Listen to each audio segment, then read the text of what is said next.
Chapter 1. The Perfect Life. Maplewood, New Jersey, was the kind of town where everyone knew each other, where neighbors exchanged pleasantries over white picket fences, and where families seemed to live the perfect suburban dream.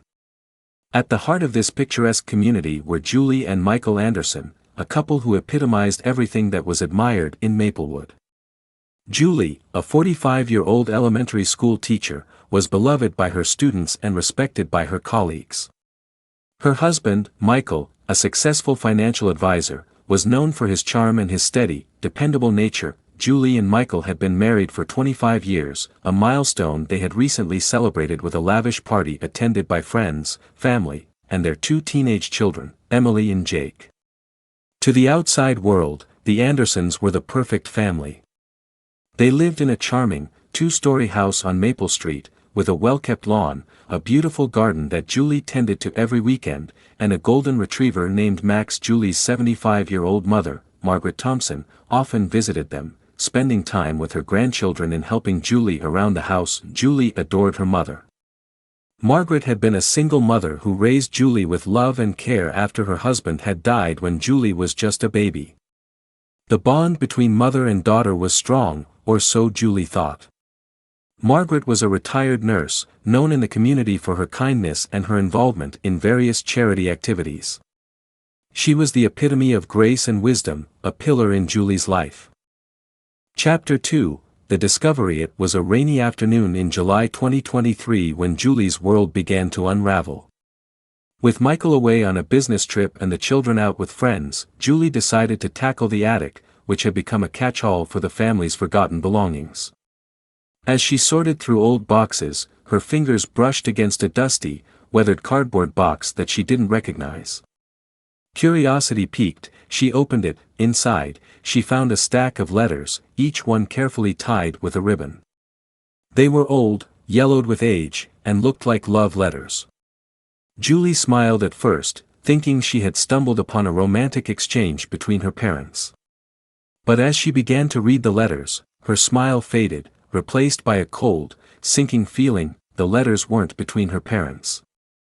They were between her husband, Michael, and her mother, Margaret. Julie's hands trembled as she read through the letters, each one revealing more intimate details of a relationship that had spanned 2 decades.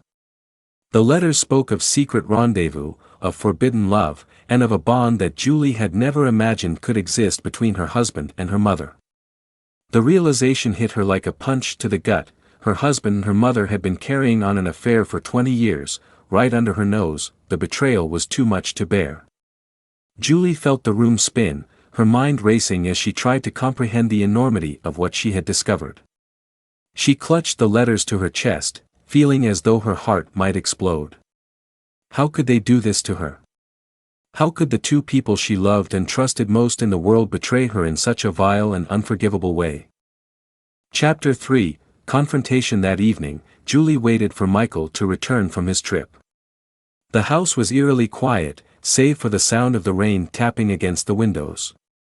Julie sat at the dining table, the box of letters in front of her, her emotions swirling in a storm of anger, betrayal, and heartbreak. When Michael walked through the door, drenched from the rain, he was greeted not by his wife's usual warm smile, but by her icy stare.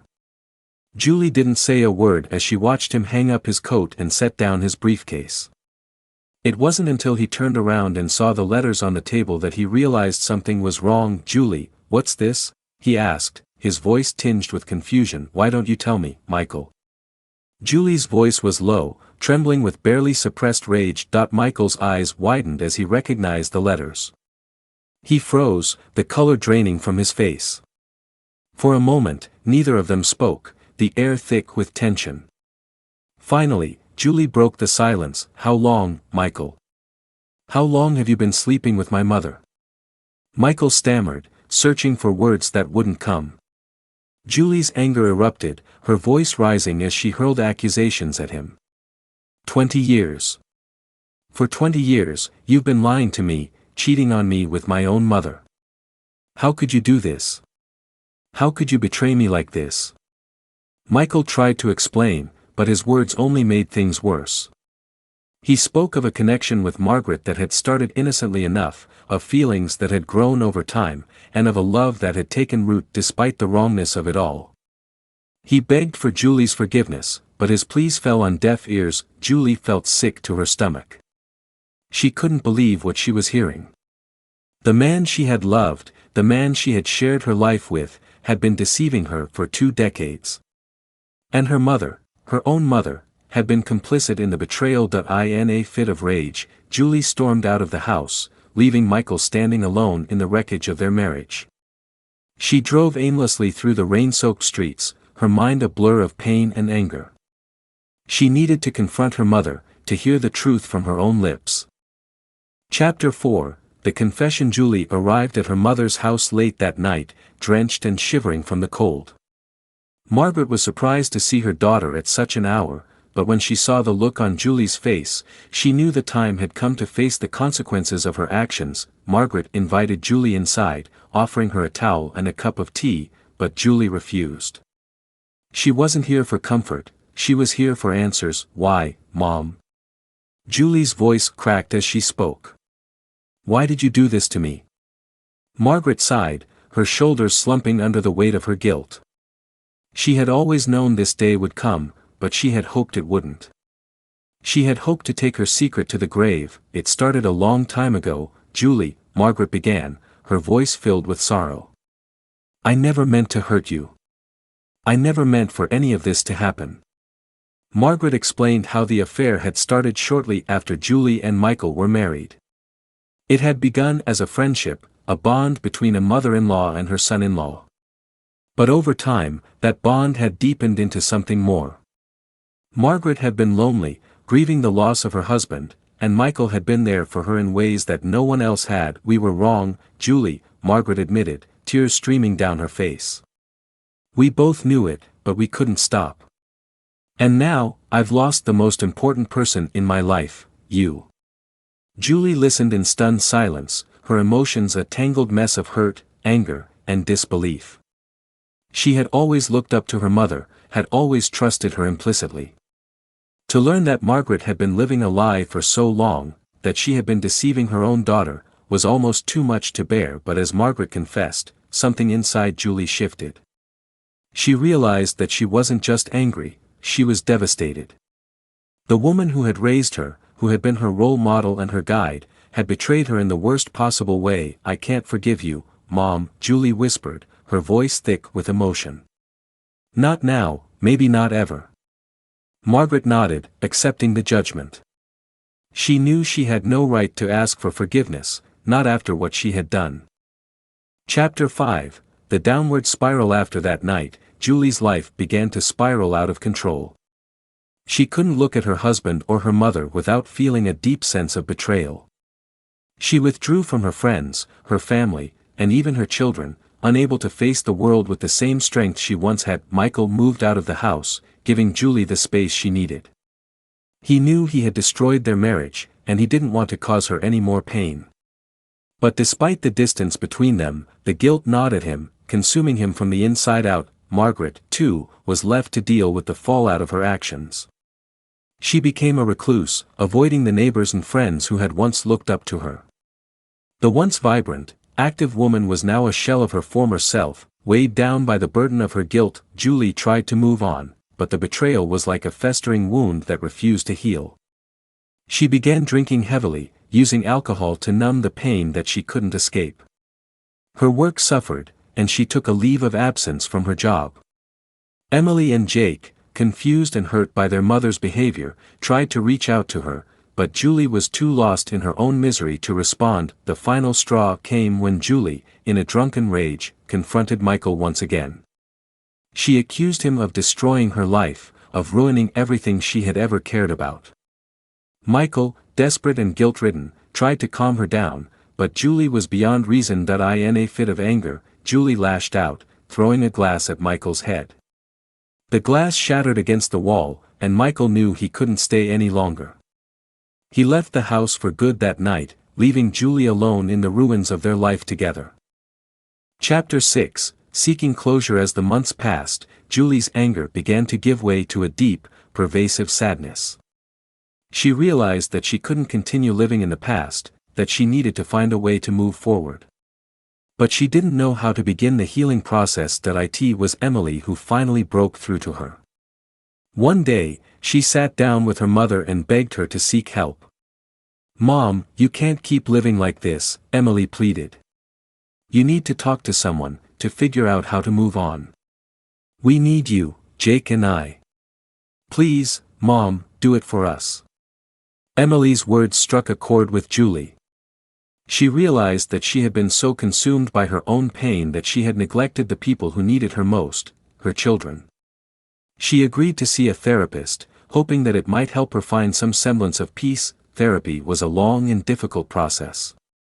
Julie had to confront her feelings of betrayal, of anger, and of loss. She had to learn how to forgive, not just her husband and her mother, but herself as well.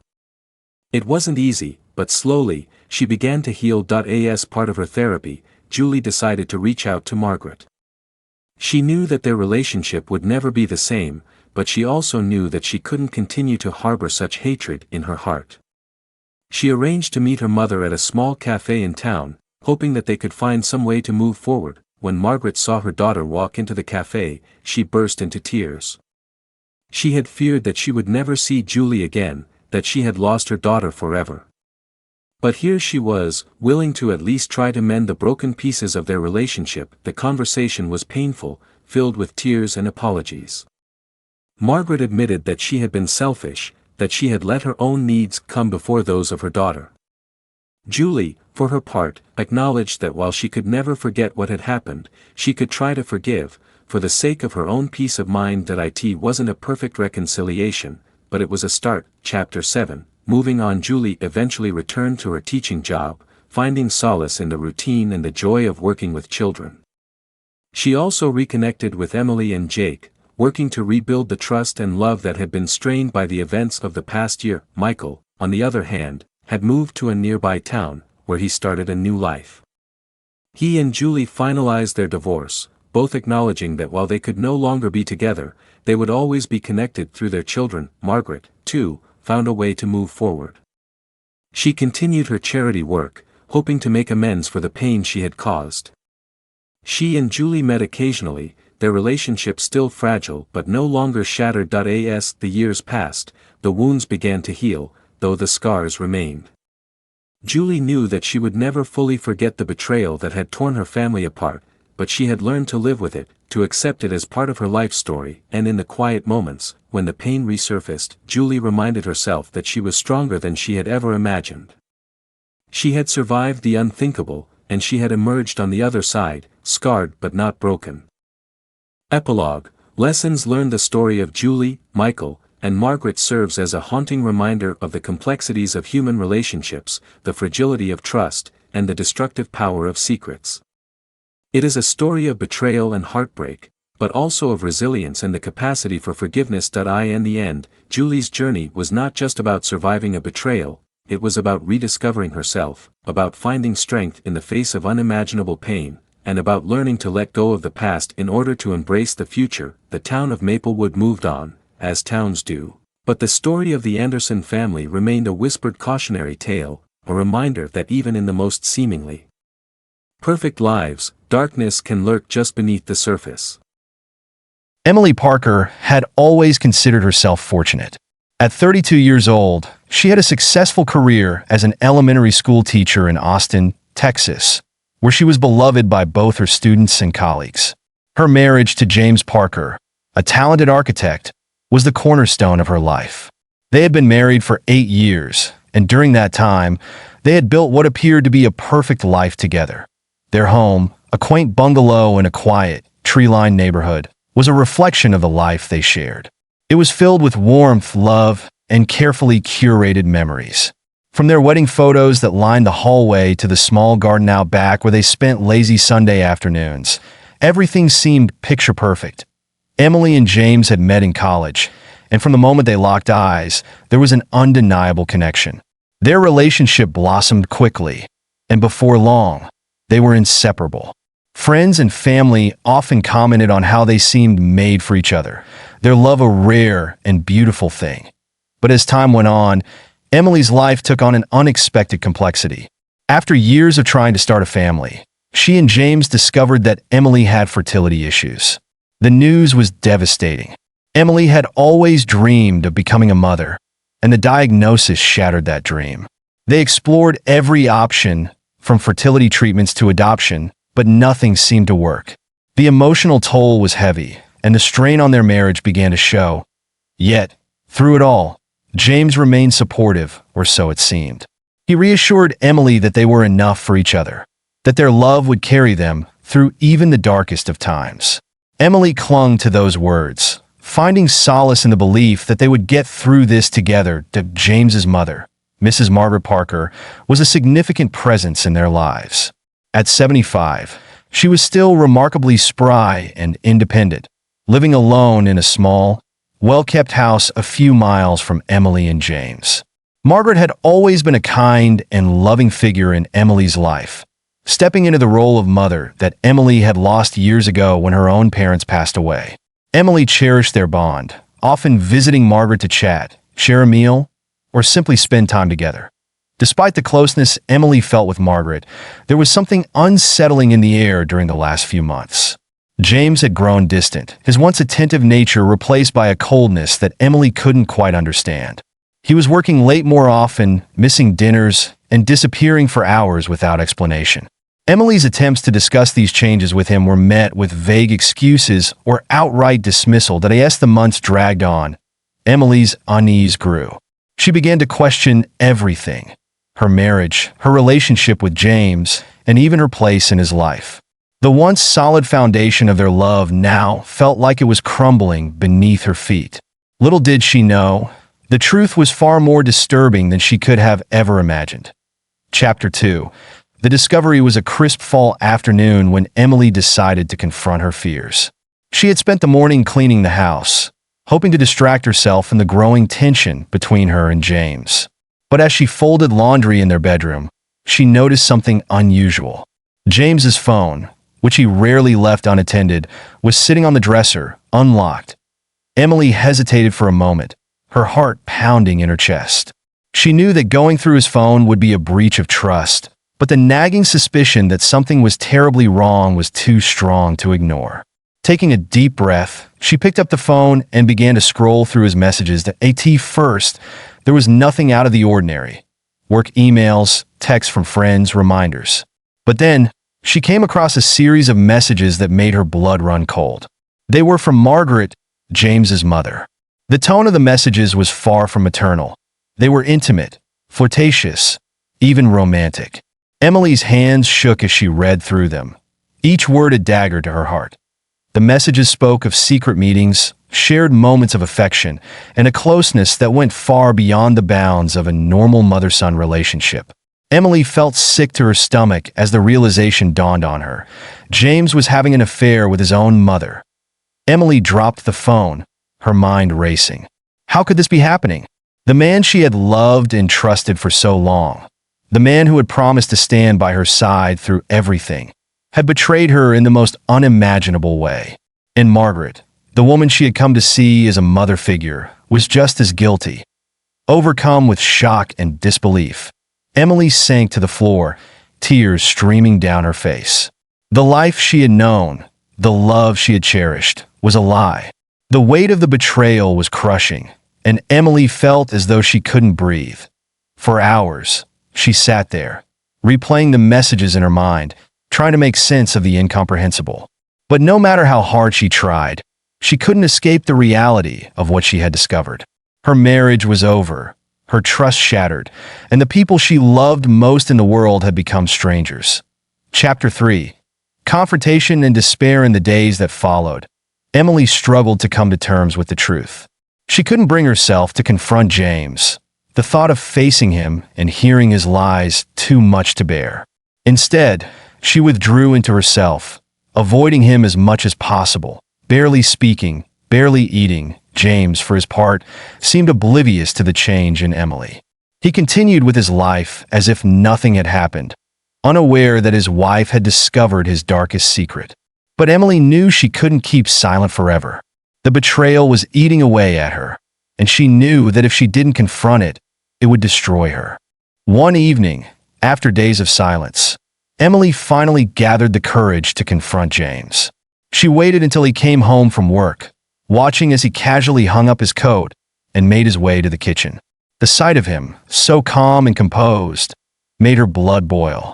"James, we need to talk," Emily said, her voice trembling with barely contained anger. James looked up, surprised by her tone. "What is it, Emily?" "I know," she said, her voice breaking. "I know about you and your mother." James's face drained of color, his eyes widening in shock. "Emily, I can explain." "Explain?" Emily's voice rose, her anger spilling over. "How do you explain something like this?